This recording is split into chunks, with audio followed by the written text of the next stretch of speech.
Chase Carroll, Catholic, what's up? Guys, if you want to support the stream, you can do so also through Super Chats.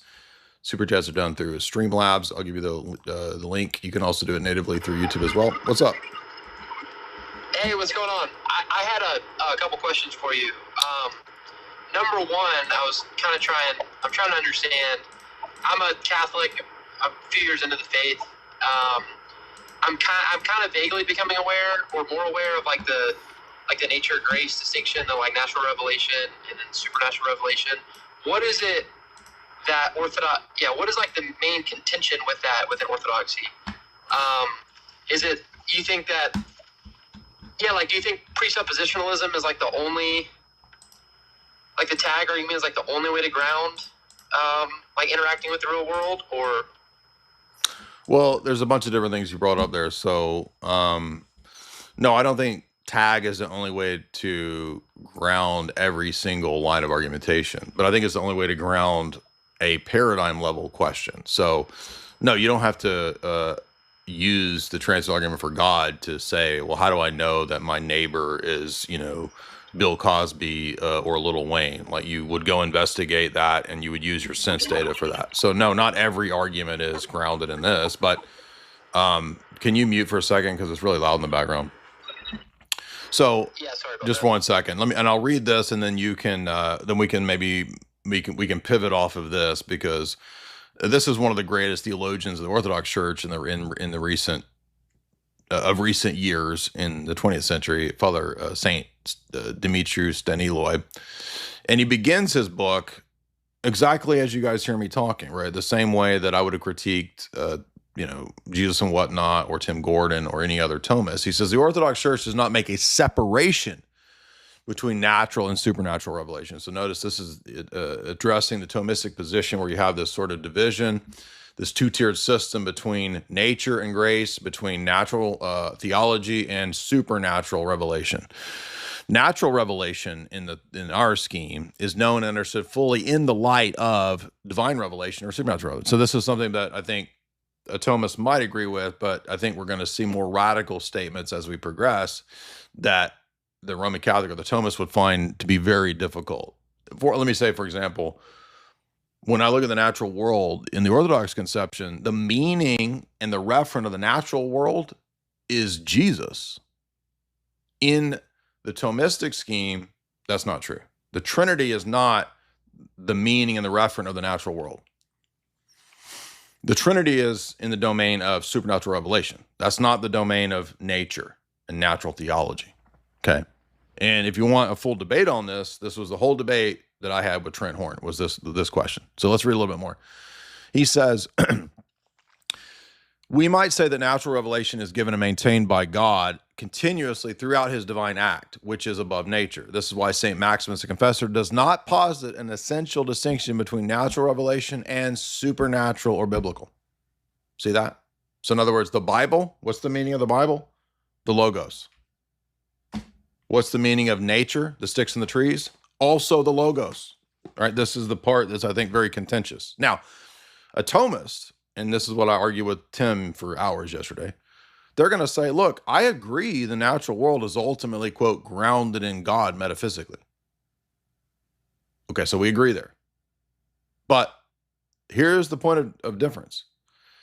They don't believe that epistemology is ultimately grounded in the Trinity, or that the direct epistemic meaning, the knowledge meaning of nature and sticks and trees, is Jesus or the Trinity. You see, so they'll play this game where they'll be like, oh, look, we agree with you. Ontologically, all of reality is grounded in the Trinity.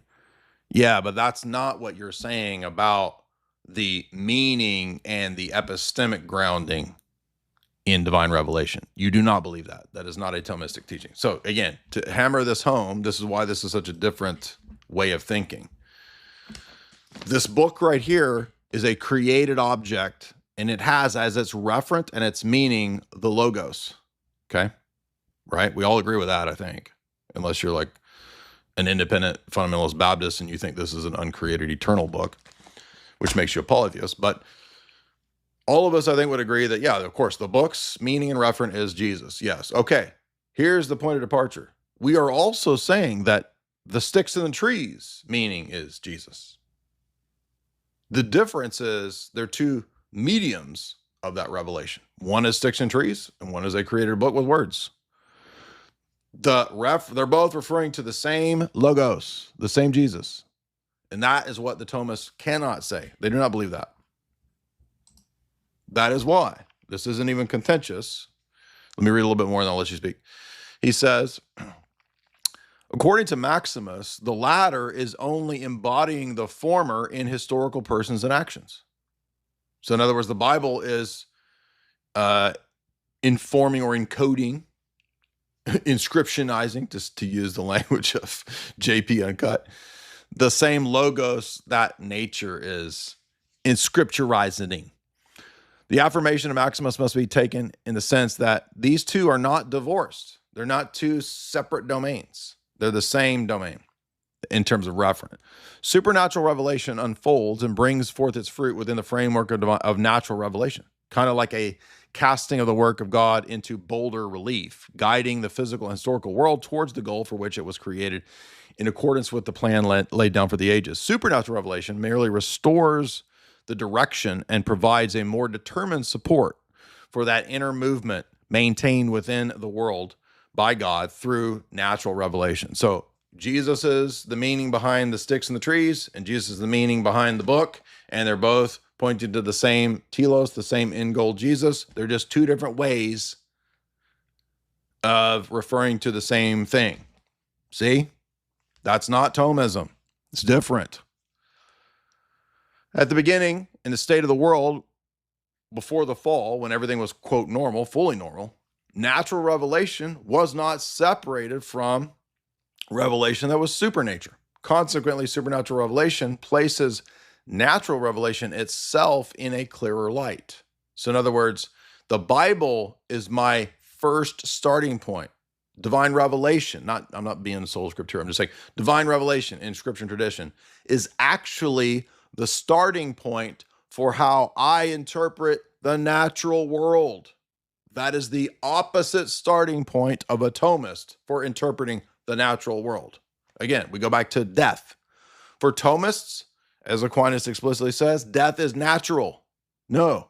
For Orthodox, death is unnatural because it is a result of the fall. There's nothing natural about death at all. It's unnatural. It is the enemy, Paul says. So, even with some concept like death, if I don't begin my interpretation of the natural world with divine revelation and the fall, then I'm going to come to faulty conclusions. I'm going to conclude that, well, predator-prey relationships, death, that's part of nature. It must be natural. It's good. And we're saying, no, ultimately, those are not the original state. Death is not natural. But I'm only going to be able to interpret the natural world correctly if I believe in the fall. And it should be obvious if you're a Christian, you have to have that there. Okay, well, then there's no such thing as a starting point of interpreting the natural world that excludes the fall, obviously. And if that's true, then all of Thomism fails. Because it's faulty right there. That alone shows you that Thomism fails. How can you interpret the natural world without divine revelation when it includes the doctrine of the fall as necessary to understand it? Because if the fall didn't happen, I'm going to think that corruption, decay, and death are part of that order. They're not. The Bible says how many times over? God did not will death. Death is unnatural. Death is the enemy. Death will be destroyed at the eschaton.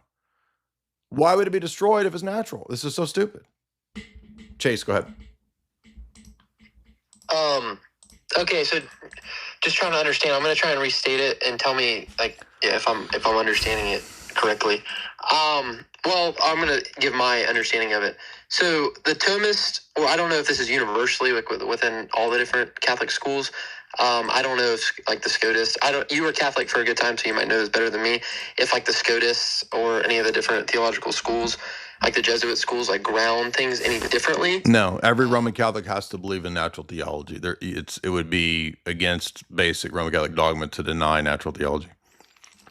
Okay, well, not to be fact checking, but where did that? I mean, just off the top of my head, Vatican I says that explicitly at the beginning. Oh, when it says like motives of credibility, we can know, or like it gives like natural revelation. No, Yeah. not natural revelation, natural theology.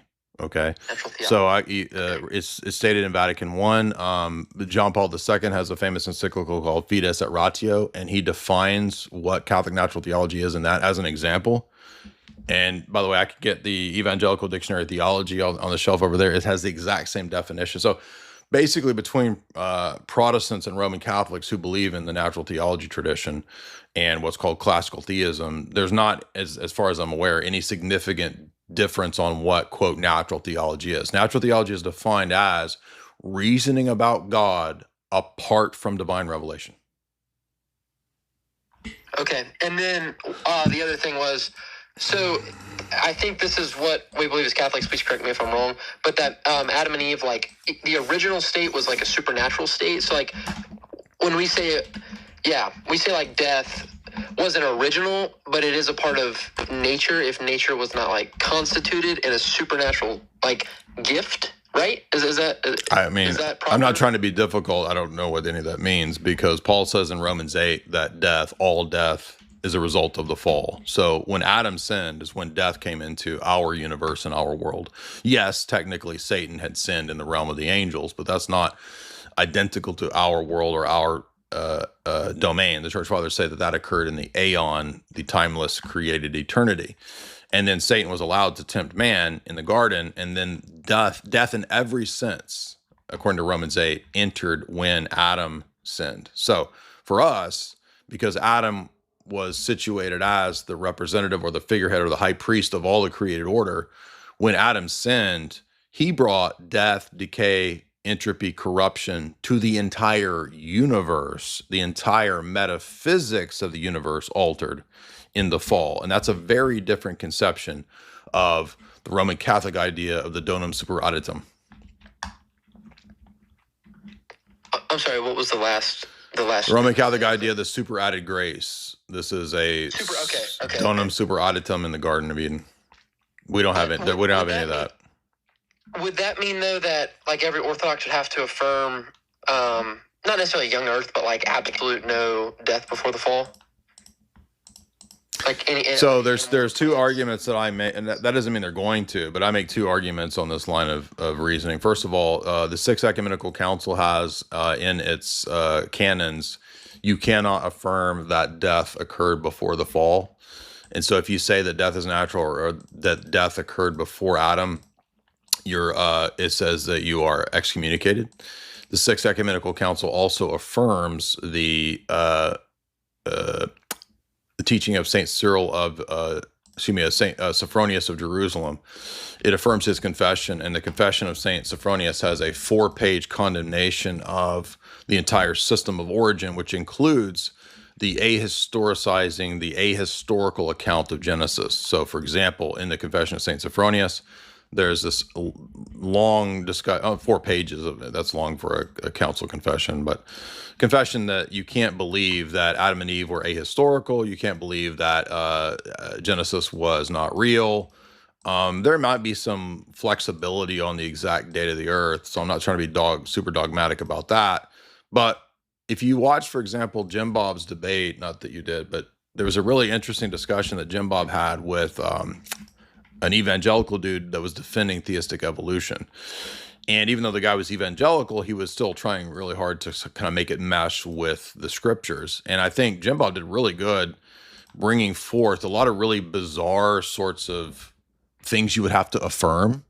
So, for example, if you believe that theistic evolution is the case and that death occurred before the fall, it's not actually God creating the animals, because really the only thing God creates, ex nihilo creation, which scripture is pretty clear about ex nihilo creation many times over, it's actually just the first protoplasm or the first amoeba, because everything else is actually the product of death, right? You have millions of aeons of death that actually is what produces Adam and Eve. It's not a direct creation by God ex nihilo.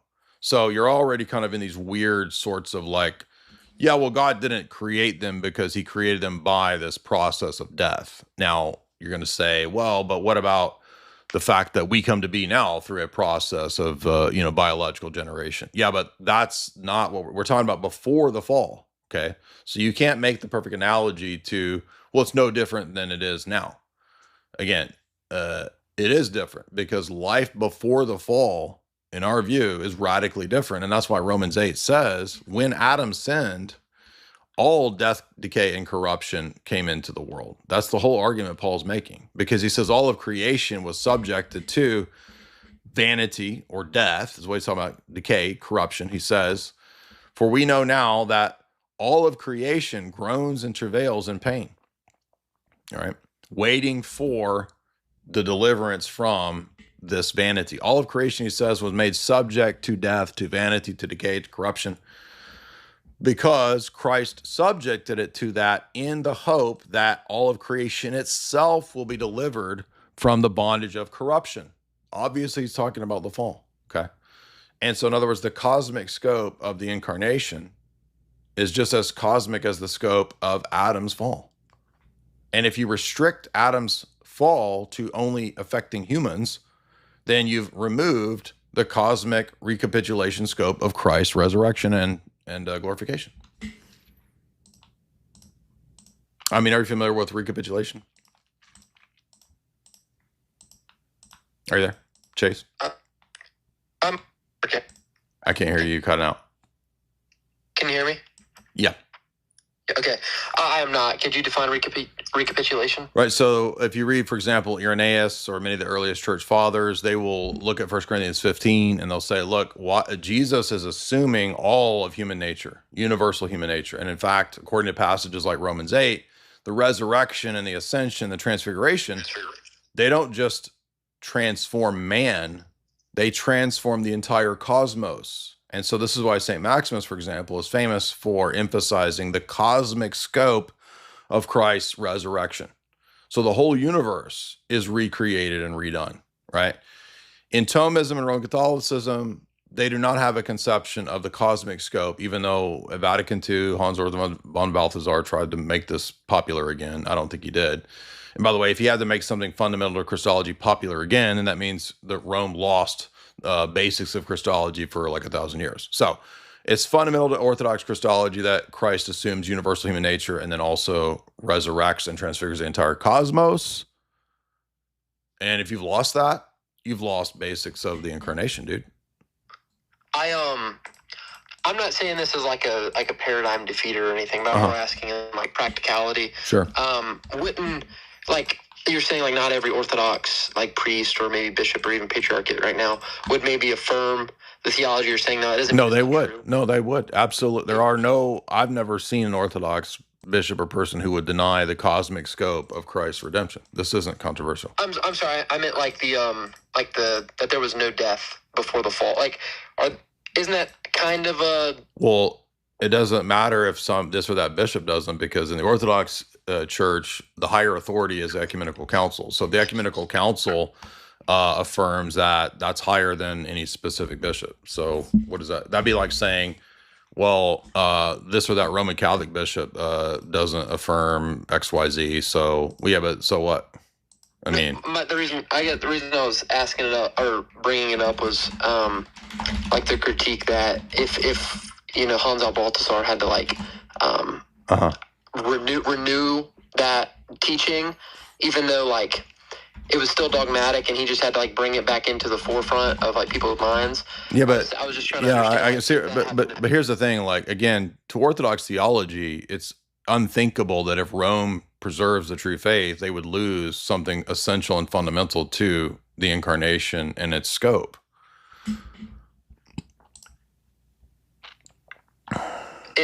But it's not in the Orthodox paradigm. Like or the Orthodox paradigm allows for maybe.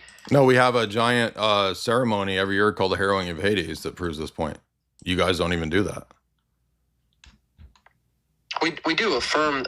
I'm not aware of a celebration. What I'm saying is, it's like, yeah, I get that you might verbally affirm, but if you've lost the significance for the purpose of these actions, then you've lost something essential to Christ's death, burial, and resurrection and ascension. I mean, the cosmic scope of it is essential.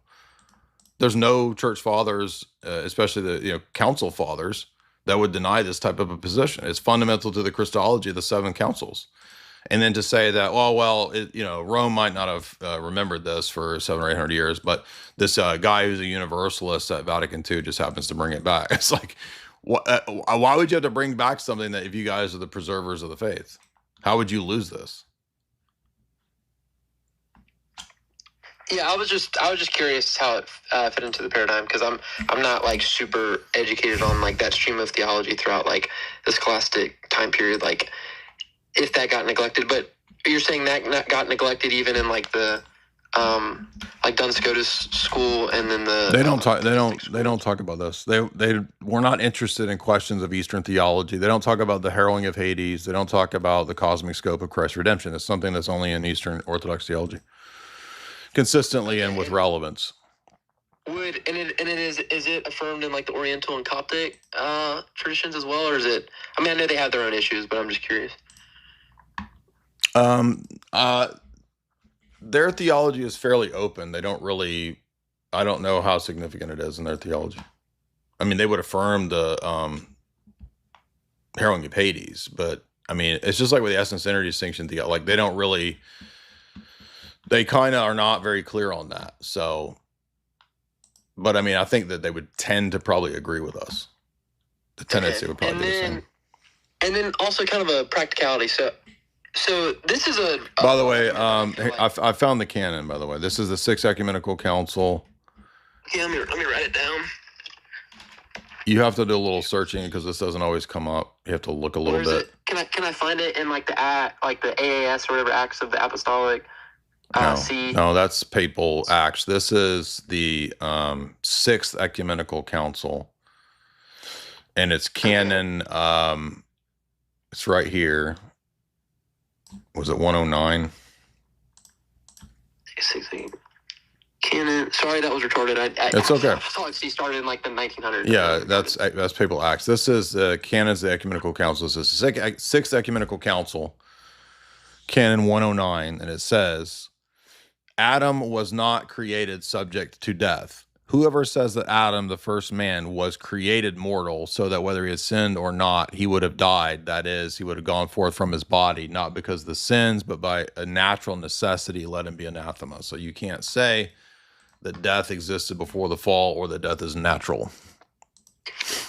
Wait, can you repeat that again? Doesn't it say just that Adam wasn't? Because, or what is the Bro, if theistic evolution is true, then Adam would have been subject to death. He would have been the product of millions of years of death.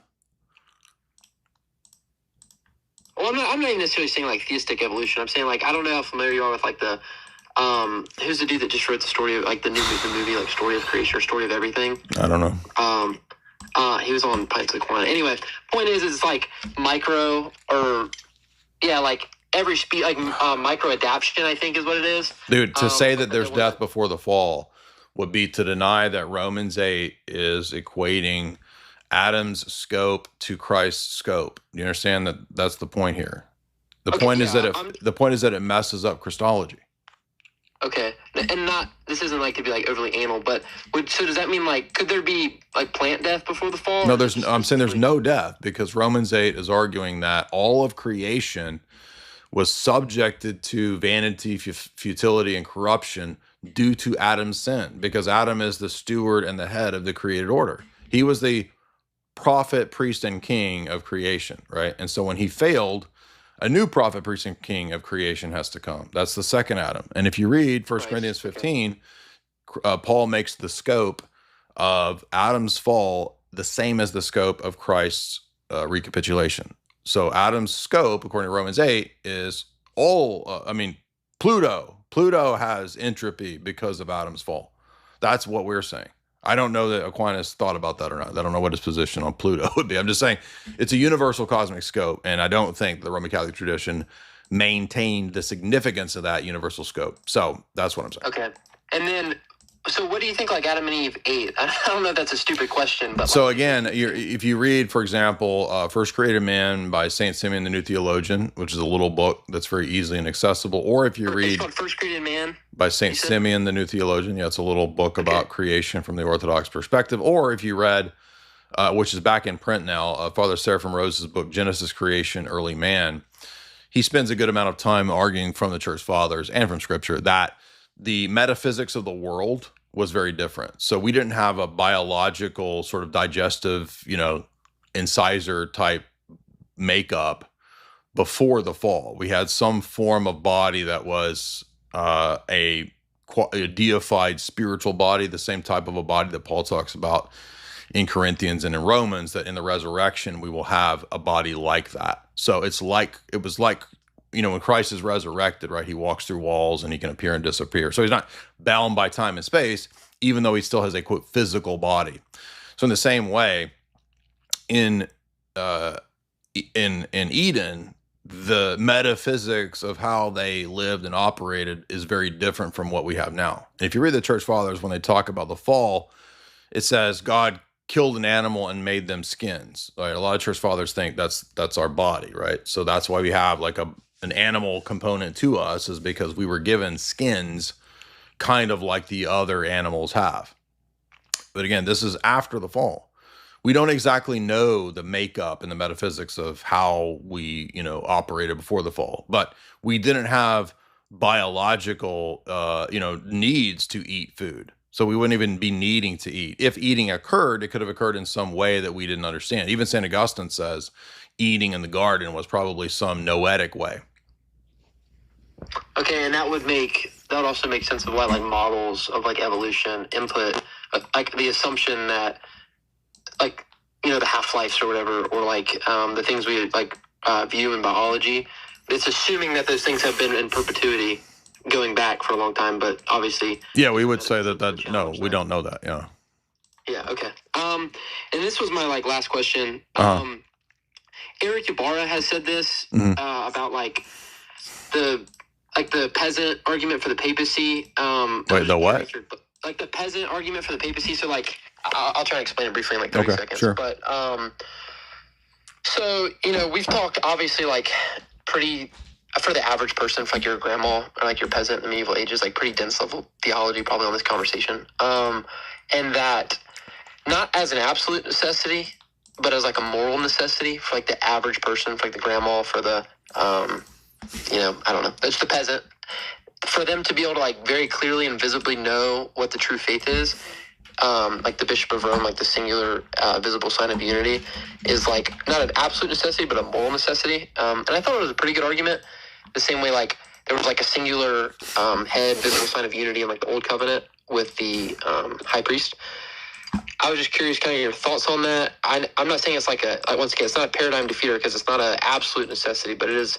The point is that it's kind of a moral necessity, so that like if instead of having like you can't, if you had to expect everyone to be able to argue like the material of theology to the point where they were able to like affirm or disagree with like high level Christology, people wouldn't really be able to come to the true faith.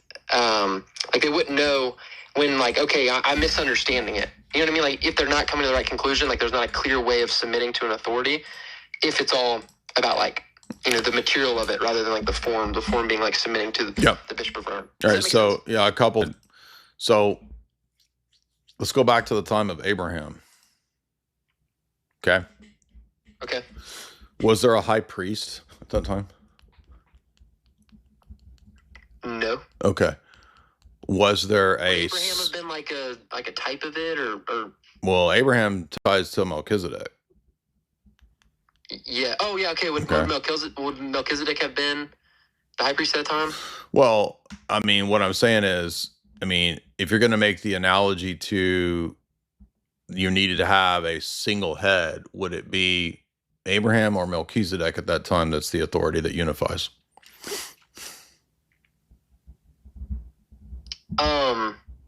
I think the critique. I get that. I think the critique of that would be that. These are Mosaic. Hold on, they're more. Wait. But these are more peasanted people because this is the ancient world. So a more brutal world, less of an IQ than the Middle Ages, we'll say for the sake of argument. So if we're going to make a moral argument that God is bound to give and provide a simple way for the peasants, the plebs, to find unity and define the true faith, who and where was that at the time of Abraham and Melchizedek? Like, I guess it was communion with Abraham, or like biological descent. Oh wait, from so it's a Abraham. communion. It's a hold on, a communion like of the people. Yeah, but with the How is like, that the same? But Abraham? no, the argument is there's a single visible head, and that's the pleb way for the simpletons to see the true faith. That's the Ibarra argument. I remember this now because I remember Ibarra making this argument now. Would it be that, yeah, you have to be a descendant, but also you have to be in communion with the page? So like Abraham or Isaac? No, you're missing the point. If the argument is God must provide a single visible head for the plebs, who is the single visible head that's the moral proof for the plebs in the days of Abraham and Melchizedek? Why would saying Abraham, why is that like, I'm not understanding. Well, why would it not be Melchizedek? Because Melchizedek is the high priest that Abraham submits to.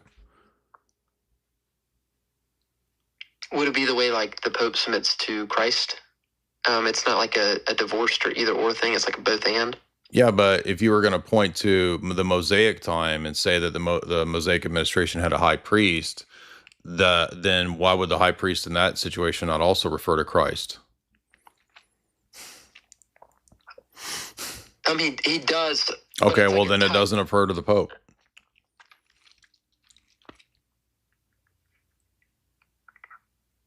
Or who between Melchizedek and Abraham would be the Pope-like figure? I mean, Abraham is said to be father of all nations, so wouldn't it be Abraham? But Abraham's not a high priest, and if you wanted to use the Mosaic analogy, you're going to say the high priest is like the unifying single figure.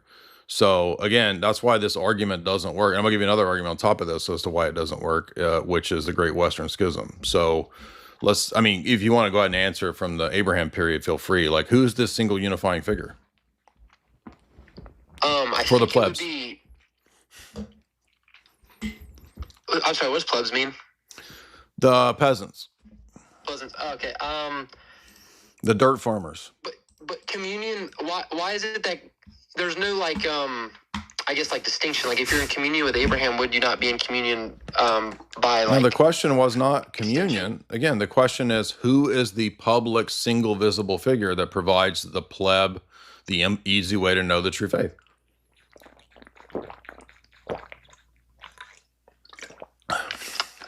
I guess principally Melchizedek and then secondarily Abraham. Well, I thought the argument was we need one head. So now you're making the argument there's two heads of the church. Well, I'm just thinking of it the same way, like Christ is like obviously the head of the church, but then the Pope is like we can also refer to him as like the father of all nations. Okay, so who's Jesus here? Melchizedek is Jesus, and then Abraham is the Pope. I mean, this just gets ridiculous. Sorry, so fine, let's forget that.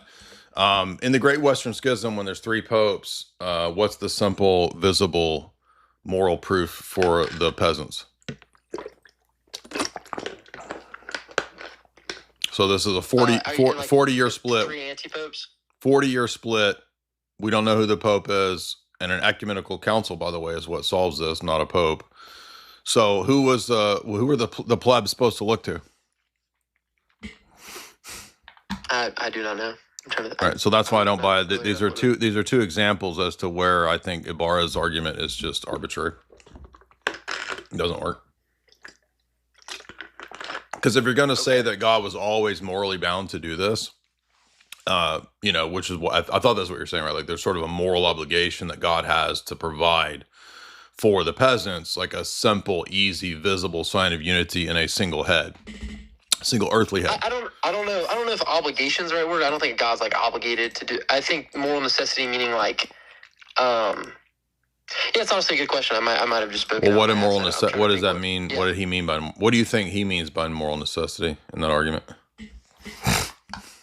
I don't know.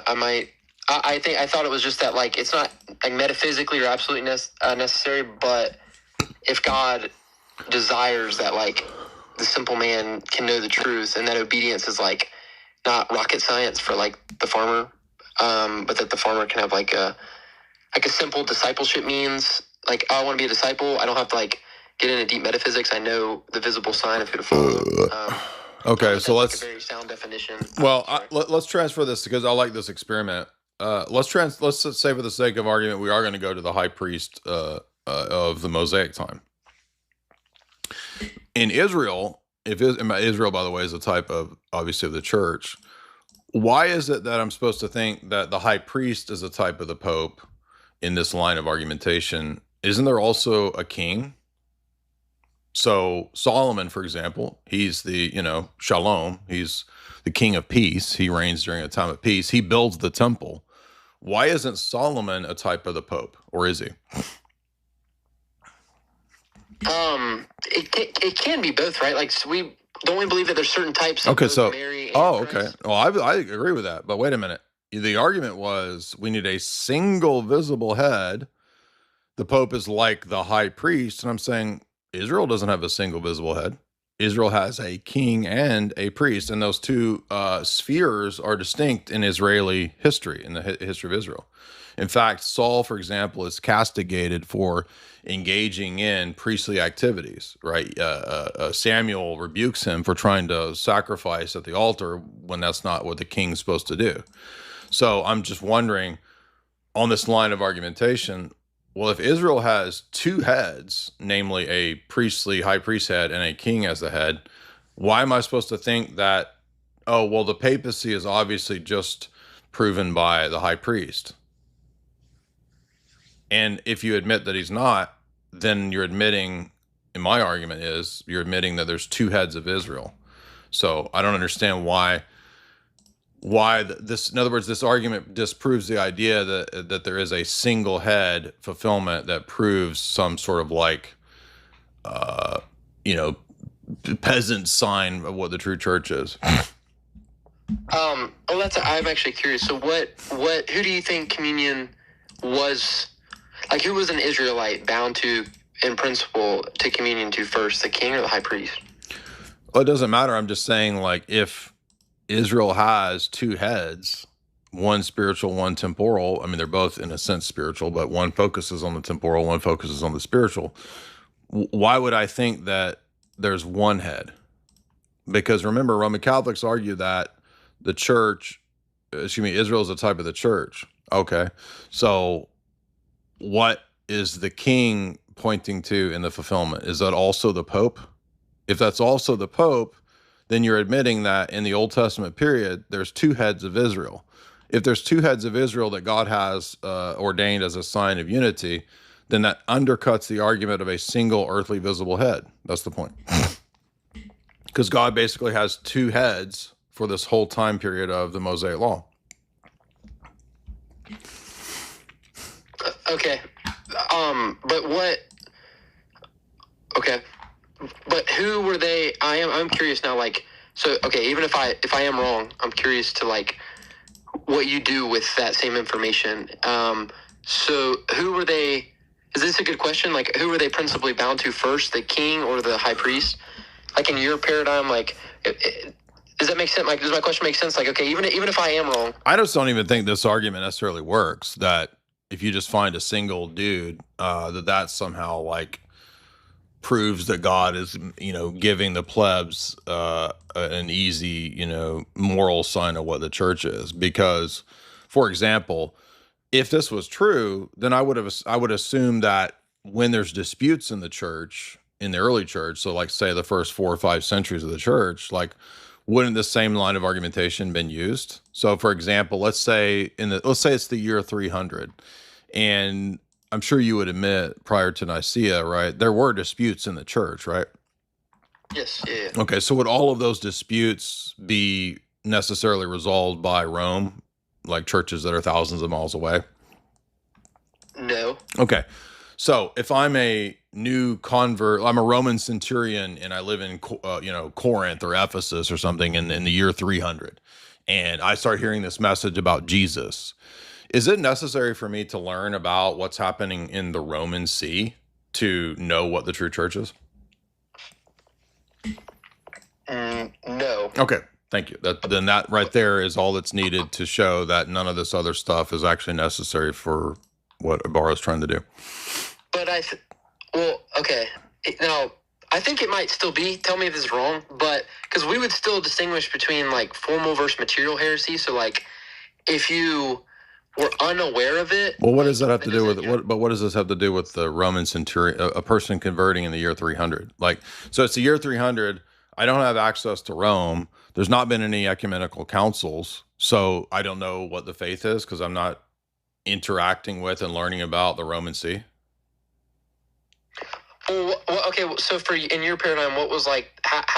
What is communion? What does salvific communion look like for that person? Well, I'm just simply saying all I'm trying to argue is that a single visible earthly head is not necessary from these examples to know the true faith, even for the plebs. Okay, I guess my return question is so that's been like a paradigm I operate under. So if that's not true, then what does communion look like for the pleb? How do they? I mean, I'm simply saying that they can directly find out and learn and know what the true church is via the work of the Holy Spirit and has nothing to do necessarily with the Roman See. Now, the Roman See at that period is Orthodox. I'm not disagreeing or rejecting it. I'm saying it is Orthodox, but they don't have to have even any, they don't even have to know about the Roman See to become a Christian in the year 300 in Ephesus.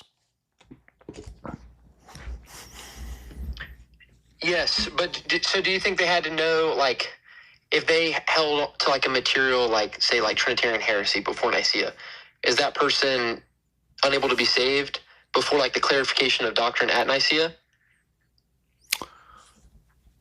I think that God deals with people mercifully. I don't think the Orthodox spirit or mindset, we have the tendency to we wouldn't just damn somebody for simply making a mistake. Again, we have the position, I think we would agree with the material formal idea. We would agree that to be a heretic is not merely just to be wrong, but it's to consistently oppose church correction for in obstinacy for a period of time. So for example, Origen is a heretic because he explicitly went against the saints of his day, calling him out, and the church calling him out in his day. That's documented too, by the way.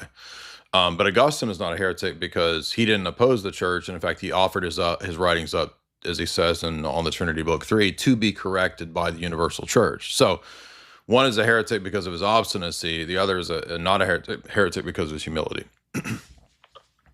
Okay, so I think that same thing would apply. Then that's what I mean when I say like a person before Nicaea. That's what I'm saying. Not know about the Bishop of Rome, but he wouldn't be a formal heretic. That doesn't mean that the no. That's a different question. That's a different question because the question of heresy has to do with specific error. I'm talking about just plain ignorance. We would admit that a person can be saved in the year 300. Obviously, you have to admit this, or else you're led to absurd conclusions without knowledge of what's going on in Rome or the Roman See. That's different from a person who's explicitly affirming and teaching something erroneous. Yeah, but I think I would say that I think the Catholic position would be that if someone was like was aware of the Roman See and was formally opposing the Roman See. Yeah, but I didn't bring that up. That's not an example I brought up, so it's not relevant to what we're arguing. Well, I'm just clarifying my like. Let me put it this way. Okay. It's the year 300. I'm a Roman centurion. I just learned about Christianity. I go to the Church of Ephesus, which has apostolic succession from Paul to Timothy. Everybody admits this. And I learn some proto-creed. I learned some proto-creed that's equivalent of what will become the Nicene Creed. Let's say for the sake of argument, right? Neither the Nicene Creed nor the eventual Niceno-Constantinopolitan Creed has anything to do with Peter or Rome. It doesn't say anything about it. Have I not learned the Christian faith because I didn't learn about the See of Rome or Peter or anything like that? No, but I would say in the same way, like, so in your view, like essence energy's distinction would be like, if you formally denied that, like that'd be heresy, even if the person it doesn't like that. Again, you're confusing ignorance with explicit error. I haven't committed any errors. I haven't taught against anything. The guy in this example doesn't know about the See of Rome, and we're admitting that. Look, let's just forget any errors. Let's just say I convert in the year 300 to the church in Ephesus, and I never teach any errors for the sake of argument. Okay. Did I not know the faith because I didn't hear about Rome? No, I was Okay. saying no, but in the same way that if you didn't know about in your paradigm, if you didn't know about the essence energies distinction, that doesn't mean you don't know the true faith. You're just ignorant to it. You're missing the point of this analogy. The point of this analogy is not, did you learn every possible dogma? The point is it possible to come to the faith without Rome and without knowing about the papacy? Is that possible? Yes. Then the papacy is not necessary to know the faith. That's all I'm trying to argue, and that's the whole point. That's the Orthodox point. The papacy is not needed. That refutes all the Ibarra stuff earlier. Okay, but see that. But I guess the distinction about that is everyone was in communion. No, they weren't. But it doesn't even it doesn't even matter if all the other churches are communion. If I can know and learn what the faith is without any access to Rome in the year 300, then the papacy is simply not necessary. That's all I need to prove it's not necessary. But if it's not necessary, then it refutes Ibarra's point. But there hadn't been an ecumenical council yet. So that's why I picked before 325. That's even stronger argument for my case because there's not even an ecumenical council to point to. By the way, the ecumenical council doesn't, I mean, Nicaea's original creed doesn't say anything about Rome. Why would they have not put Rome in there or in the Niceno-Constantinopolitan creed?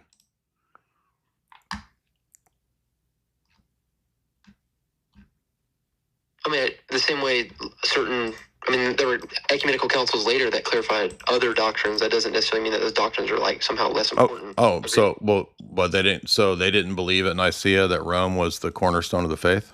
Wouldn't they put that in the creed? Would you say at Nicaea they didn't believe in the energies essence distinction?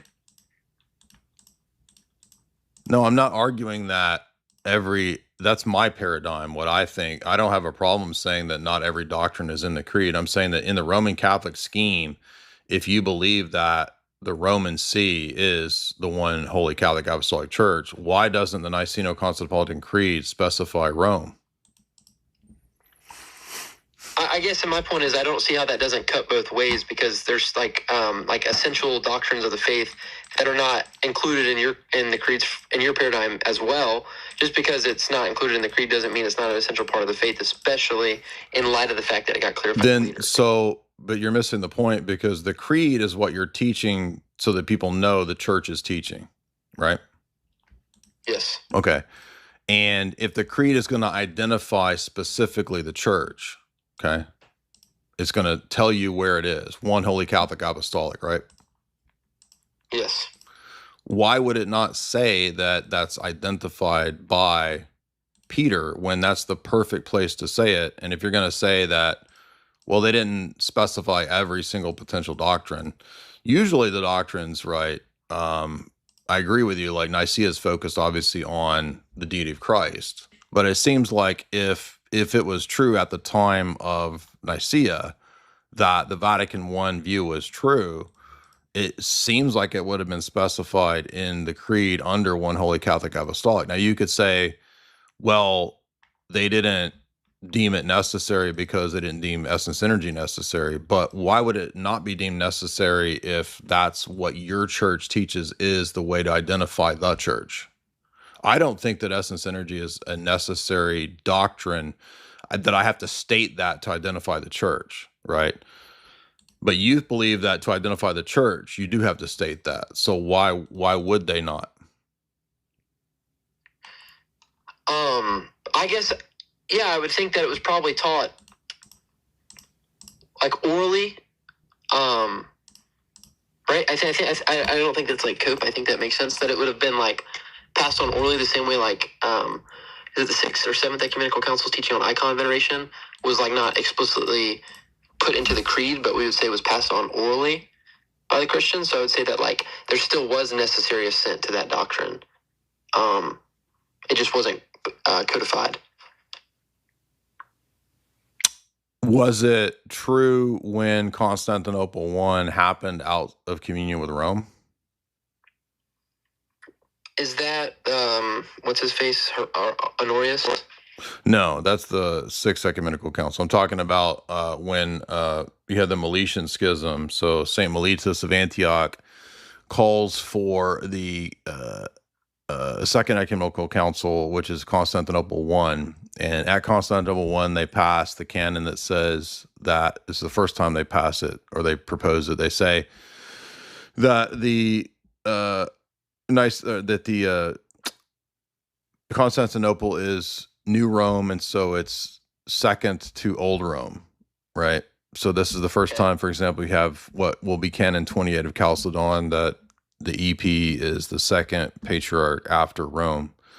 So, but St. Meletius is out of communion with Rome when this happens, and he dies out of communion with Rome. And if you look at Basil's letters, Basil writes about this period of the Meletian Schism when Constantinople I happens, and he says Rome is worthless, Rome is not helping and doesn't do anything good for the cause of the church.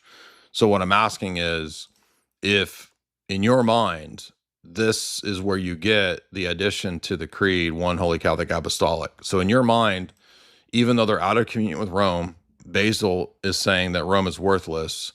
You think that one Holy Catholic Apostolic orally means the Roman See?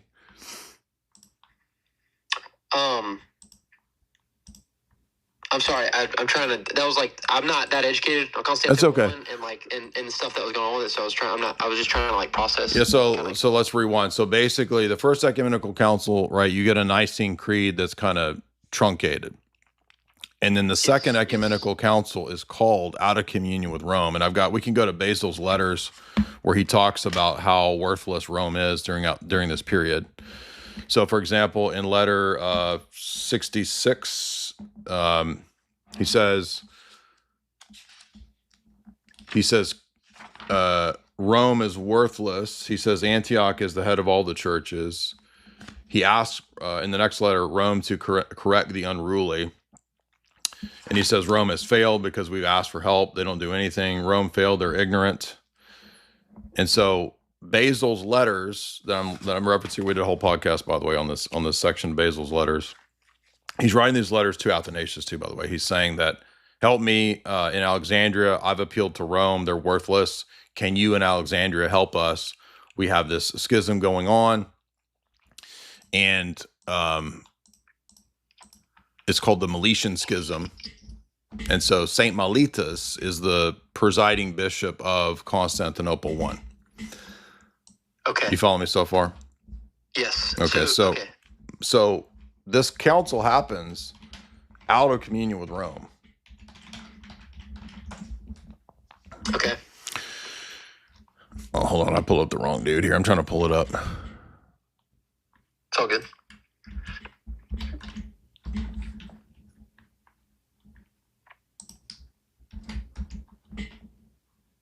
This keeps pulling up the militia.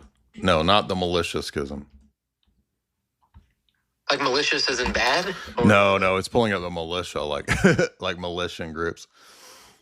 Like militia, yeah. So Mellitus of Antioch, right, was backed by some of the bishops, and there was this dispute over this guy named Paulinus. Anyway, the point is that when Meletius is presiding at Constantinople I, he is out of communion with Rome. Okay, so the point is that the presiding bishop of Rome is out of communion with Rome at this time, and in order to try to solve this schism with Mellitus, Basil is writing to other bishops to try to solve this problem, right? And he's saying Rome is worthless, and we can pull up those letters here in a second where he says that.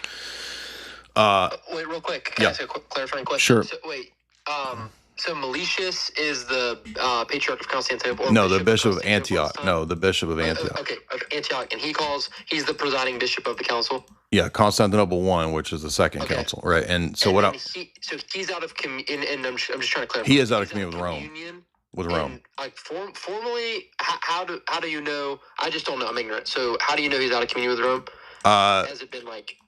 Yeah, this is admitted, but it's also the subject of what is part of these letters, right? So okay. The letters of Basil that we're talking about here is this time period, and Basil's writing to he says, I've already written to Rome, so he's writing to Athanasius, and he's saying, can you help us, because this is getting to be a nightmare. But this council is still happening as Meletius is not in communion with Rome. So Constantinople I is happening as he's presiding over it. And what I'm saying is, so you have Basil saying Rome is worthless in these letters and ignorant and they're no help. And then you've got Meletius presiding over the council that adds to the original Nicene Creed one holy Catholic apostolic. So what I'm getting at is, if your argument is that they had an oral tradition that Rome is the real meaning of one holy Catholic apostolic, how would that be the case if this is had out of communion with Rome and Basil is basically writing that Rome is worthless throughout this time period? I guess it would be like the same way if someone were to say like Honorius, so like his like the debate about like, I'm not even trying to get into that, but like if he was a heretic or if he was just completely negligent. Well, 3 ecumenical councils say that Honorius was a heretic, so. Okay. Or I guess I'll just bring it because it's not just like, the 6th, like he's restated to be a heretic at the 7th as well. Okay, separate, but I don't want to like go. I can't. I'm not trying to like knock it down. I just want to make this point real quick, and then I'd love to hear more about that. But the same way, like a bishop, I feel like today could say that Rome is being like, it's like under Francis or whatever, say like a bishop or a presiding bishop. I mean, it's different now because like the church is just so grand, and like the Bishop of Rome is never going to not be at a council, but just like travel and stuff. But say like, I can see a bishop saying like Rome's worthless, and the fact that like. Yeah, but I got you what you're saying, but right, but that's a false analogy because this is 17 centuries after these events, and you've already had Vatican I, so that comes with the assumption that the Roman bishop that you're talking about, or the bishop, the Catholic bishop that you're talking about, criticizing the Pope, he still has to formally accept Vatican I. But the difference is that you were saying that there's an oral tradition. Perhaps at this time, that Rome is the real meaning of one holy Catholic apostolic. And I'm saying, well, here's counter evidence to that idea when there's been no Vatican I. So if you're going to say there's oral tradition, where is the oral tradition in Basil that Rome has the status, if he's saying Rome is worthless to resolve these schisms and these disputes? And if he's saying, and if Meletius is having the council, and by the way, it's not until later on that Constantinople I is eventually accepted by Rome. This tells me that they're holding this council and confirming it they don't care what Rome says. They do it anyway. So that tells me that they're not meaning that one holy Catholic apostolic is Rome, because the actions and the teachings that I do have evidence for counteract the claim that there's oral tradition that they actually believed it was Rome. Okay, but so go like pre-Vatican I, because like I don't want to like be like assume like I'm making this point in the year like 1700 or whatever, and a bishop were to write, or a group of bishops were to write like the Bishop of Rome is useless, and the fact that like during the Protestant Reformation. But you made that again. You made the argument that they have that view here, so I could be more strict and say, where do you get the idea that Basil has a belief that there's an oral tradition that Rome is the real meaning of one holy Catholic apostolic? Where is that in Basil? Now, are you going to say it's like oral in the sense that it's never recorded? It's just an idea that they pass on? Because you said it was like icons, right? Because but the icons do have actual argumentation in the 1st, 2nd, and 3rd century, so it's not purely oral. So you can't make the analogy to the 7th Ecumenical Council with iconographic tradition being only oral, because number one, there's actual icons in the churches, so it's not just oral. There's church fathers that talk about it, so it's not just oral. Well, I definitely wasn't trying to say it was just oral. I was just saying, you asked why it wasn't codified. Okay, so where's Basil? Where's the evidence that Basil thinks that Rome is the essence of one holy Catholic apostolic?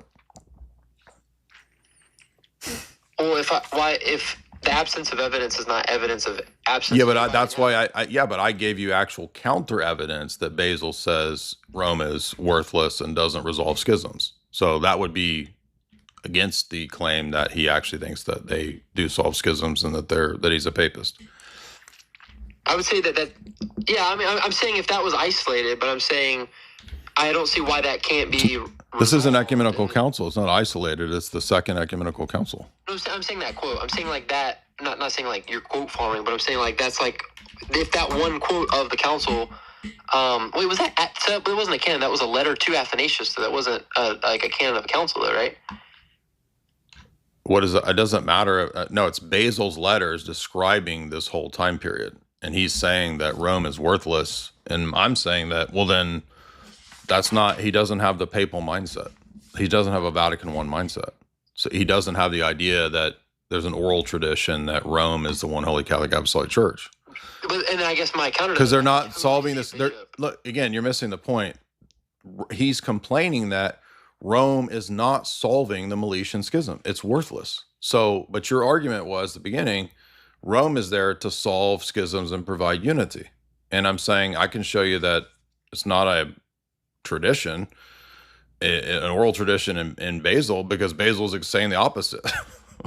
And by the way, where's the evidence that so you're saying, well, it's an argument from silence. Okay, well, that doesn't prove anything. So I could just, if you can bring an argument from silence, I can bring the opposite and say, well, yeah, I have the opposite view, which is an argument from silence. Yeah, but I wasn't saying argument of complete silence. I was just saying creedal silence. So like the fact that it wasn't codified in like the Nicene or Nicene Constantinople Creed. Because I would say like Irenaeus's quote about all churches must be subject or in communion with Rome due to her principal unity. I think is that the quote. But you're leaving out what's the reason for that in his argumentation. I don't know. I'm ignorant. Well, he says because it's the see of Peter and Paul. Yes. Okay. So, but if you get to Vatican I alters that and says you cannot say that the greatness of Rome is due to its double apostolicity. It is only because of Peter. In fact, that's actually rejected and condemned. So why would, if the Vatican is going to prove its position via Vatican I to Irenaeus, why does it reject the very line of argumentation explicitly that Irenaeus uses? I don't think that would necessarily mean it like rejected the argumentation. It's just saying that even though Paul is included in that, he's not the reason for Rome's principal like position. It's Peter, but it's a true statement. That dude, in Irenaeus, it is the reason. That's his whole line of argument there. What's the do you have the verbatim quote? Well, Irenaeus? Hold on. Before we go to Irenaeus, do you want to look? I mean, we're moving away from Constantinople I because, again, you're missing. You're missing the point that Constantinople I has had out of communion with Rome via Meletius. And Rome still, by the way, counts Meletius as a saint. So he died out of communion with Rome. And I'm just trying to say that if Constantinople I, for example, you know that Chalcedon disputes Canon 28, right? That New Rome is Constantinople and it's second after Old Rome, right? It disputes that? They say that they don't agree with that statement? Yes, Pope Leo rejects Canon 28 because it violates the order of Nicaea of Rome, Antioch, and Alexandria. I'm just making the point that what's the weight of that? Okay. The point is that why would Constantinople I go ahead and say that we have determined that Constantinople is second after Rome if they did not have the authority to do that outside of being in communion with Rome? And we know that they're doing it against Rome because in Chalcedon, Rome continues to reject the exact same canon that Constantinople is second after Rome.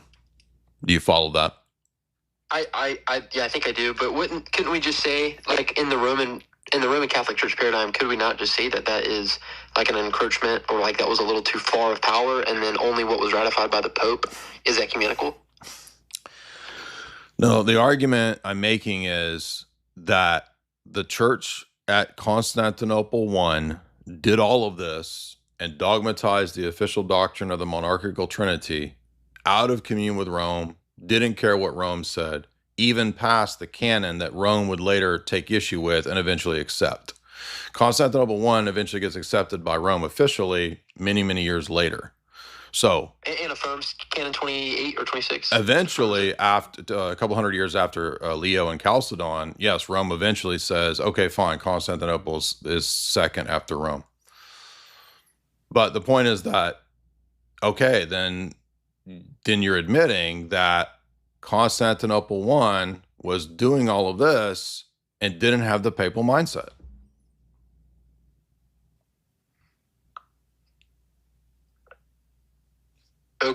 Okay. Okay, so that's the argument.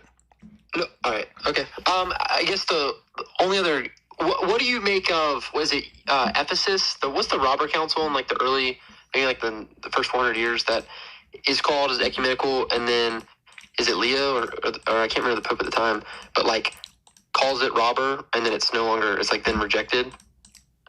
Well, it's a Monophysite council, so yeah, we don't accept it for many reasons, but for us, the reason, I mean, there are legalities and formalities that occur in terms of, what makes it canonically valid. But I'm saying for us, we're first and foremost going to say that, well, if it teaches bad theology, like that's that's why it's false. But are you saying that the only way to know that it's a robber council is what the Pope says? Because the easy way to refute that is Lateran 649, because that also disproves the papal position and that was the case at Constantinople III, because Lateran 649. I'm not trying to shift away. I'm just showing how this disproves this point. Yeah, I'm listening here. Yeah, so Lateran 649 was intended to be an ecumenical council, right? So this was the first time, and we know that Pope Martin intended to make this ecumenical, and he actually wanted to do it without imperial interference. So the Pope says, all right, I'm going to call it a council. I want it to be ecumenical. And you have a statement against monothelitism in 649 by Pope St. Martin. Now, here's the thing. If that was intended by the Pope to be ecumenical and it's full Roman See authority behind it, why does the Roman Catholic Church still to this day not consider it ecumenical when in a few years, a couple decades later, 686, you have Constantinople III, which then looks back and says, we already see that Pope Martin condemned monothelitism. We will now investigate and issue an ecumenical council condemnation of monothelitism. So you're saying Lateran 649 was initially accepted as ecumenical? No. I'm saying that that Pope Martin wanted it to be. And I'm saying the very actions of the actual Sixth Ecumenical Council were themselves a proof against papacy, because they should have just said, well, Martin's already settled it. We don't need Constantinople III. Instead, they have Constantinople III and say, we issue now the Ecumenical Council statement. Okay, and so Lateran, I'm just writing this down so I can... That's fine. Yeah, you can look it up. Lateran 649 under Martin. Okay, under Pope Martin. And he wanted it to be ecumenical. Correct. Okay. It was intended to be, yes. And he wanted it to not have imperial interference. He wanted to say, look, we got to get these emperors out of this, because the emperors call all the councils, right? And so it's intended to be the first non-imperial, purely papal patriarchate ecumenical council. But the rest of the church never accepts that, because they actually have Constantinople III in 686, which then looks back and says, okay, we will do our ecumenical council condemnation. In other words, they're not ultimately submitting to the fact that Martin in 649 condemned monothelitism. They said, we will... I'm sorry, it was Constantinople III, 686? Mm-hmm. Okay, so they look back on Lateran 649, mm-hmm. and they feel the need to issue confirmation. Yes. Okay. No, they don't. Again, if papalism is true, there's no need for... Here's the argument. If papalism is true, there's no need for Constantinople III, because Lateran 649 should have settled the issue. That's the argument. So the fact that they... so Constantinople III 686 had to revisit... which doesn't make sense. Your critique is that doesn't make sense within the papal... It proves they didn't have a papal Vatican I mindset, yes. That's the argument. Okay. All right. Well, I'm just No, this is great. I appreciate this. I love having a civil Roman Catholic chat. These are great. This is very civil. Appreciate your attitude. Very thankful for that. Now, I did want to mention, because these letters of Basil are very relevant to this dispute, because if you read, for example, it begins with... I think it's letter 66 is the first of this discussion. Yeah. I'm sorry, it's letter what? Letter 6, they're not too long either. You could read these in an hour.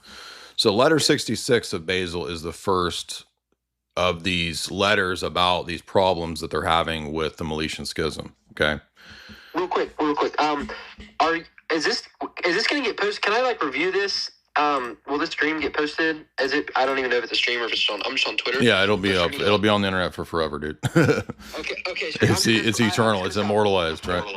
I'm gonna stop writing all the stuff down then, because I can just go rewatch it and write it down.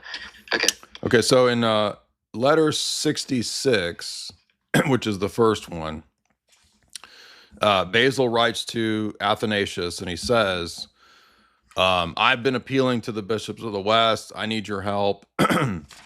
We have this, schism going on. And then I should pull that one up. This is 69. So let me pull up 66. Then he says, this is interesting language.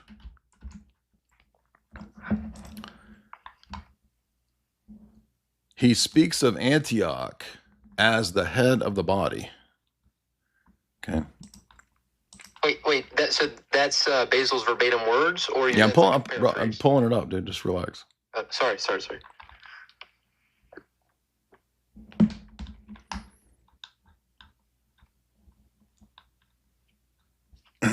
Yeah, here we go. He says, plainly, the discipline of the Church of Antioch depends upon your reverences being able to control some or to reduce others to silence and to restore strength to the church by concord. No one knows better than you do that, like all wise physicians, you ought to begin your treatment to the most vital parts. And what is more vital throughout to the church throughout the world than Antioch? If you let Antioch be restored to harmony, nothing will stand in the way of her supplying as a healthy head the soundness to all of the body. Now, every Roman Catholic would immediately jump on that as a proof of papalism. If we just heal the problems in Antioch, the entire body of the church, this is called honorifics. I'm just giving you an example of the type of language that's very selectively used by Roman Catholics when they speak about the papacy, and they ignore the same honorifics of Antioch or Alexandria, all of which are Petrine sees, by the way. So I'm just pointing out that Basil is complaining to Athanasius, and he's saying we got to fix Antioch, because if we fix Antioch, it's the head of the whole body and everything else will heal, right? He's using rhetorical, exaggerated language, right? Because nobody thinks Antioch is literally the head of the church. So this is the first of this letters of dispute here. Now, the next one is 67. It's very short. I'm going to skip it just because he discusses Meletius. Okay, so if you doubt me, we'll pull it up just to show that he's discussing Meletius. It's very short. He says, blah, blah, blah. We ought to be united. The church, he says, is divided in Antioch. And unfortunately, because of the schism, we ought to be united. It ought to be under Meletius. Okay, so there he's mentioning the Meletian schism right there. I'm just pointing out that that's the context. I wasn't lying when I was saying that earlier. Because I know all the Roman Catholics, he's lying. Okay, 68 is a letter directly to Meletius. I don't think there's anything that relevant in it. It's also very short. He's just saying he wants to heal the schism. 69 is again to Athanasius. And here he mentions that he's appealed to Rome. He wants help. Rome is basically... Rome has failed. So let me find that quote. That's in letter 69, paragraph 2.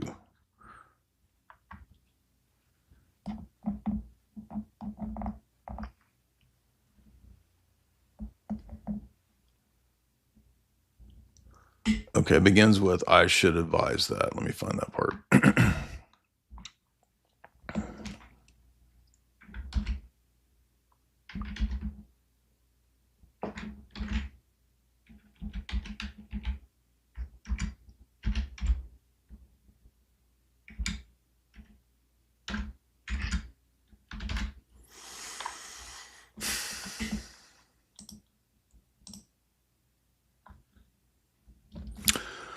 I should advise that without anyone knowing anything about it, they should travel hither, attracting as little attention as possible by sea with the object of escaping the enemies of peace.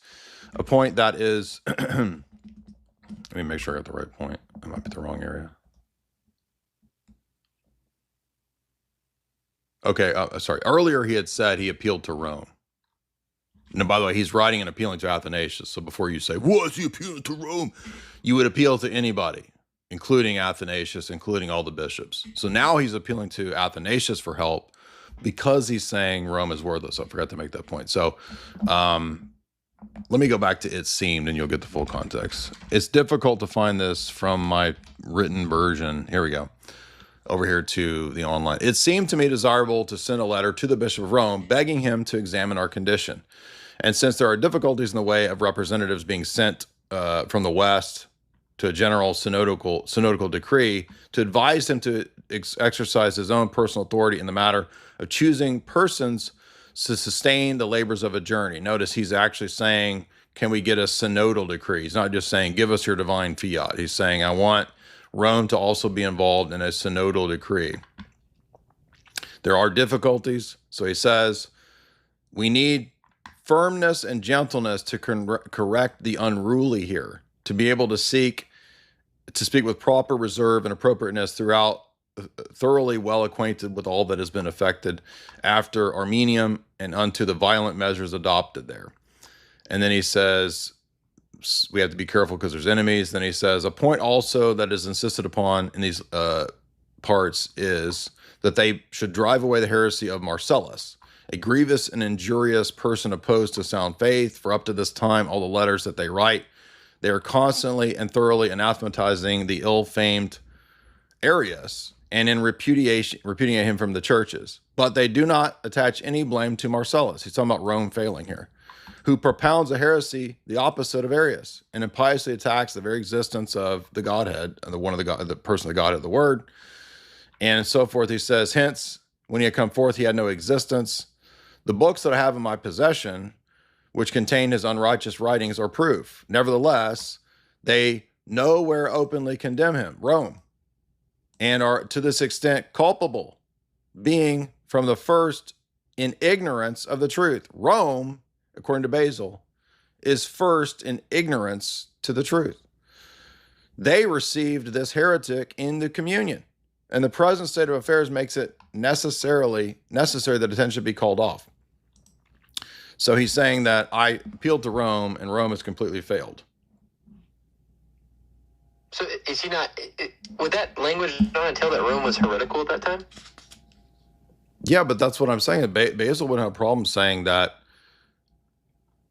Rome can fail because he doesn't believe in Vatican I papal supremacy. In fact, he'll go on to say that they're absolutely ignorant of the faith, which how could you say that if they are the one holy Catholic Apostolic Church?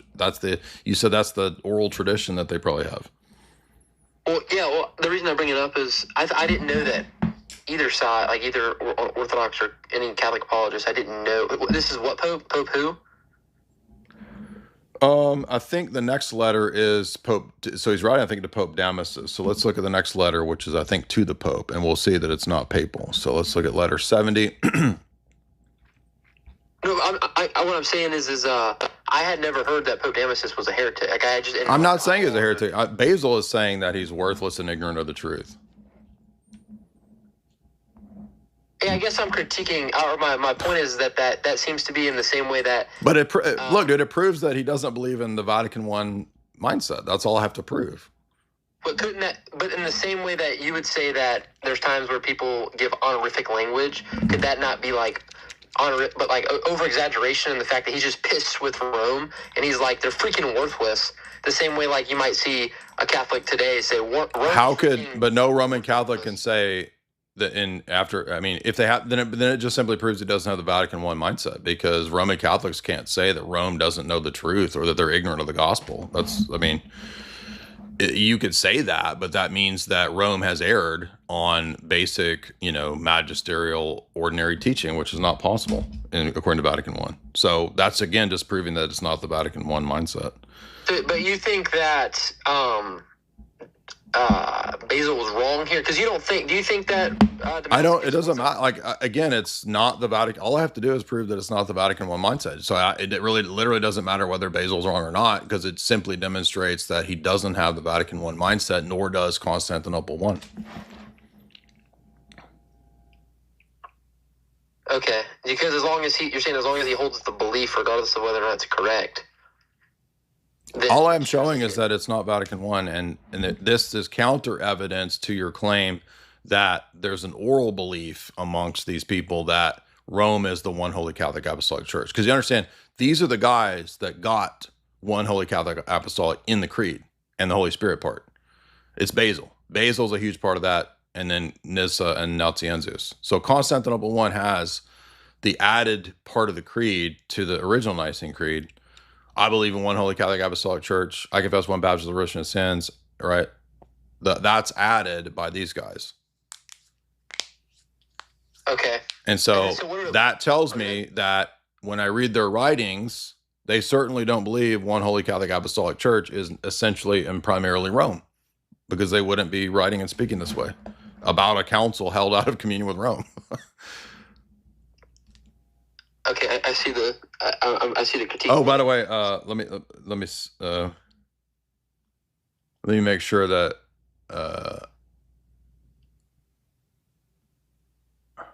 okay, because there's in this letter to Damasus, he goes on to say, he says, you failed. I'm really disappointed in you. I'm looking for the exact quote of what he says.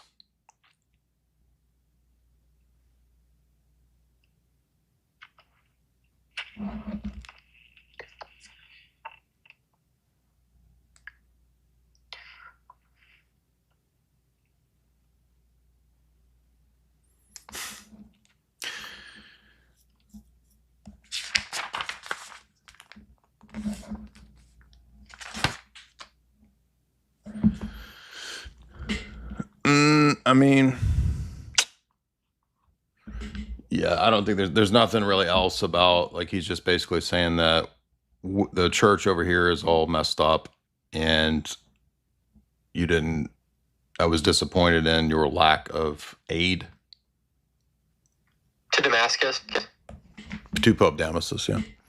Oh, sorry, Damascus, not Damascus. Damascus. Okay. And like, being as charitable as you can to the Roman Catholic position, you don't think that could be like a bishop. I'm thinking of a bishop. I guess the weight is he's the person who's articulating one Holy Catholic Apostolic. He's not just a bishop writing frustration. He's the one articulating. Yeah, all three of the Cappadocians are really essentially the main theological figures of Constantinople I, and the main figure is Gregory of Nyssa. So there's even an imperial decree that you can't disagree with Nyssa's interpretation and view of what the Niceno-Constantinopolitan Creed says. Where was that? That's a decree at? No, it's an imperial decree. It's probably in the Price translations, but it's something that Dr. Bo Branson refers to. So you'd have to ask him what the exact source is on it. I don't have that off the top of my head. That's an argument he makes. Okay. It might be in his dissertation. I'm not sure. But an empirical, the weight of an empirical decree like that would show. Couldn't no emperor be wrong though? I mean, I know that would show that there was that belief, like regardless of whether. Or not I'm not saying that. I mean, I'm just saying that proves that Nyssa and the Cappadocians are the theological milieu for understanding Constantinople I, but I don't really think anybody I don't even think Roman Catholics would disagree with that are familiar with it. Okay, and does Nyssa have like Basil level wording against the Roman See? No, I'm pointing out Nyssa is specifically stated about like the triad, because Constantinople I is the first dogmatized full Trinitarian doctrine, and it's actually the last. Like up until for the Orthodox, there's not another Trinitarian statement until Byzantium, until the Palamite synods. But y'all add to it there. Well, they don't add to the creed, but that's where you get like essence, energy, dogmatize the Palamite synods. What I'm saying is that for the first 1,000 years of the church, the Trinity is pretty much, I mean, it's all the rest of the debates are Christology. Trinity is done at Constantinople I. That becomes the official ecumenical dogmatic statement on what the Trinity is. And which is lacking in the Son. Yeah, but it's also none of the later Roman Catholic speculations.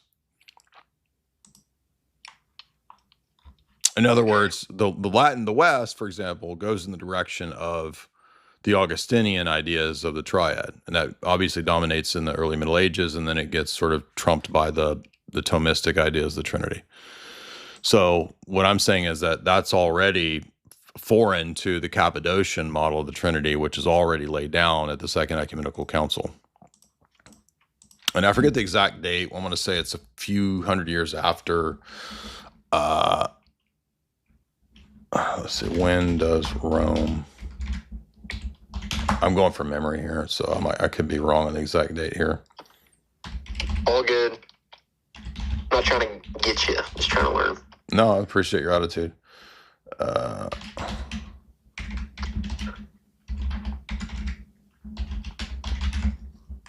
course, I don't even know. I don't know if I can trust even the AI that pull this stuff up. Jay Dyer using AI during debate with Roman. Okay, yeah. So this is what I thought was the case. Assuming that this AI is correct, and it's citing the papal encyclical, so I think this is probably true. So, so hold on. So Constantinople I is gradually accepted in certain ways in areas by Rome over time. So the AI, and I'm not saying it's true because it's AI, I'm just giving an example. So one of the reasons that, aside from the Meletian Schism and Meletius being out of communion with Rome, is the question of Canon 3, which says that Rome would, Chalcedon, or excuse me, the EP would be second after Rome. So that was another reason. Patriarch, yes. The EP, okay. So it's that Rome doesn't like that, on top of the rejection of or being out of communion with Meletius at the time. And then in 451, the same canon is added to Chalcedon. That becomes the famous Canon 28 of Chalcedon, which is Canon 3 of Constantinople I. So it's still rejected, but then Gregory the Great officially accepts the Constantinople I in total in his day. So a lot of it has to do with specifically the canon about Constantinople, but I'm trying to remember exactly, because if Rome, it cuts both ways in my view, because if Rome accepts the Constantinople model of the Trinity, then you can't have the Augustinian model of the Trinity, because that's not what's accepted at Constantinople I. So if you argue that Rome disagreed with the canon about Constantinople, but accepted the theology of Constantinople I, then that's even more damaging in my view than if you said over time, well, maybe down the road they eventually accept it, but they didn't initially. So I know that, I remember Craig wrote something on this. Let me see what he wrote. I don't remember. Gratian claimed that the Apostolic See of Rome has not accepted Canon 3 of Constantinople. I'm interested in the theology, though. That's what, because I know about this canon debate, but I'm more interested in, does Rome accept the theology? The theology, because okay. I remember reading that it was much later. Let me see, but I don't remember off the top of my head when that is. It seems like I remember reading a few centuries after Chalcedon, but that would be Gregory the Great. But that might have just been about the canon.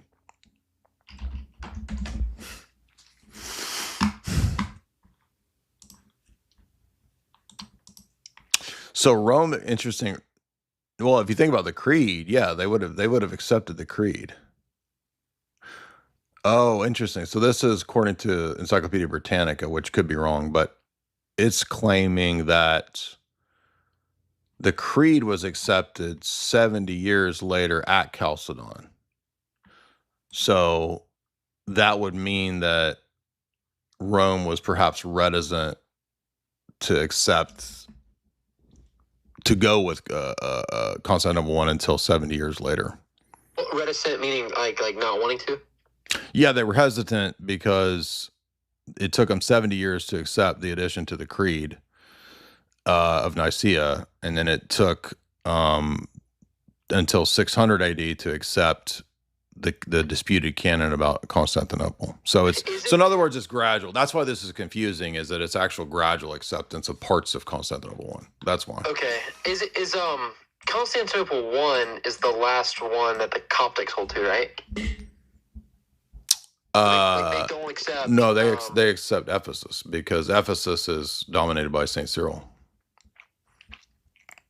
Okay, and then they leave at Chalcedon. They can't agree with us at Chalcedon. Yeah, they don't right? accept Chalcedon, right? So they have the first three. So what? I guess that's my question. Is the Trinitarian language there? I know it's about monophysite or monophysitism. Well, hold on. You understand that the Orientals actually are an argument in our favor because they don't have filioque. They agree with us on these points. So that shows you that even the schismatics, from our view of that time, have our same Trinitarian theology, and they accept Constantinople 1 the way we do, and they interpret it the way we do. I'm just not, my Trinitarian theology is just not good enough to really. I would just be. Well, but even aside from that, I'm just saying that, do you see that the schismatics and the heretics, from our vantage point, are an argument in our favor, because even the heretics, even the Orientals, affirm our understanding of Constantinople 1. Does that make sense, what I'm saying?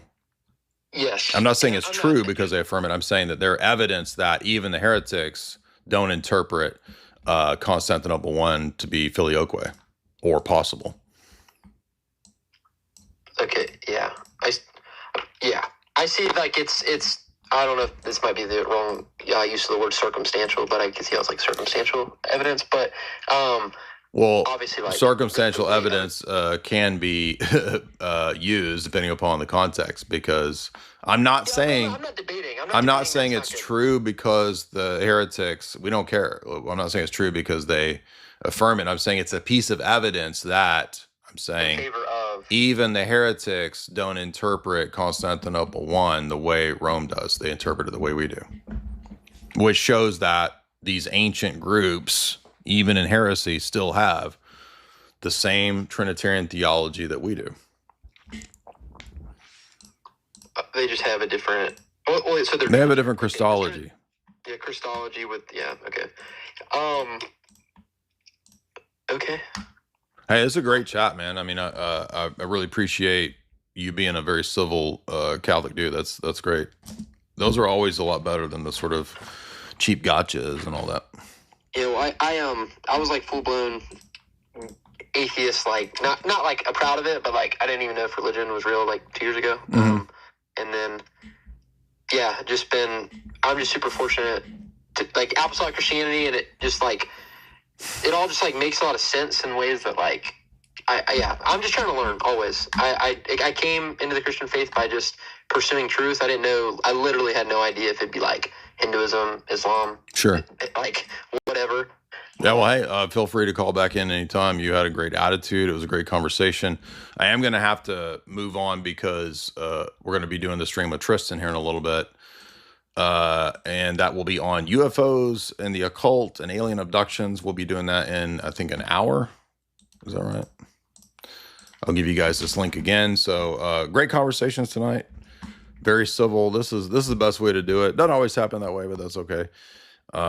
Props to that dude again. I know a lot of you guys have been waiting, but hey, that was a great refresher. I haven't thought about all that Basil stuff. I'm happy that I remembered most of it, but we did do a long time ago a podcast talk on Basil's letters, which I think are very relevant for this. I think we covered quite a bit. Let me find it. Somebody clipped this 4 months ago from this old podcast. Now it doesn't even come up. Oh, wait, here it is. Yeah. So we did a 3-hour talk on this almost 7 years ago. So thank God I remembered most of that from 7 or 8 years ago. I haven't looked at it since then. There's that link if you guys want to watch that. Great chat.